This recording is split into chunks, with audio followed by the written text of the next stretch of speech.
Hello friends, এই দেখো আজকে আমি তোমাদের বানিয়ে দেখাবো এই চষি পিঠেটা রান্না করে। এটা আমি প্যাকেট শুদ্ধ কিনে এনেছি। এখন আমি বাড়িতে এই যে দুধে তেজপাতা এলাচ দিয়ে ডাল দিচ্ছি। এরপর আমি গুড় দেবো। গুড়টাকে আগে আমি দেখে নেবো গরম দুধে দিয়ে, যাতে কেটে গেলে বোঝা যায়। এটা এখন আমি করবো। তারপরে আমি চষিগুলো গরম দুধের মধ্যে দেবো।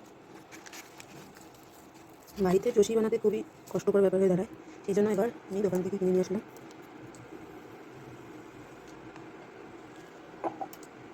এবার এটা আমি দেখবো যে দুধটা ঠিক থাকে কিনা, তারপরে আমি পরে মেশাবো দুধের সাথে। তোমরাও যখন বাড়িতে এরকম গুড় দিয়ে পিঠে করবে, দুধ থাকবে, দুধের মধ্যে গরম দুধের মধ্যে এরকম অল্প করে গুড় দিয়ে কিছুক্ষণ রেখে নেড়ে তারপরে দেখে নেবে দুধটা ঠিক আছে। তাই বুঝবে যে গুড়টা ভালো যদি ঠিক থাকে।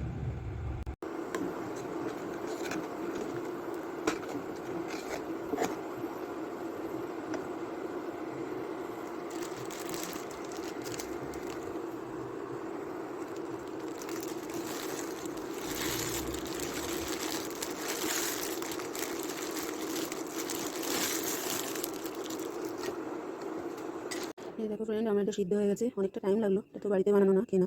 এটা অনেকটা সময় লাগলো সিদ্ধ হতে। এবার আমি এর মধ্যে গুড় দিয়ে দেবো। গুড় দিয়ে আমি মিশিয়ে নেবো ভালো করে। আমি ফ্লেমটা বন্ধ করে দিয়েছি। গুড় দেওয়ার সময় ফ্লেমটা বন্ধ করে দিলেই ভালো হয়। মিশিয়ে নেবো, তারপর একটু দেখে নেবো মিষ্টিটা ঠিক আছে কিনা। তাহলেই হয়ে যাবে আমার ইনস্ট্যান্ট চুষি পিঠে।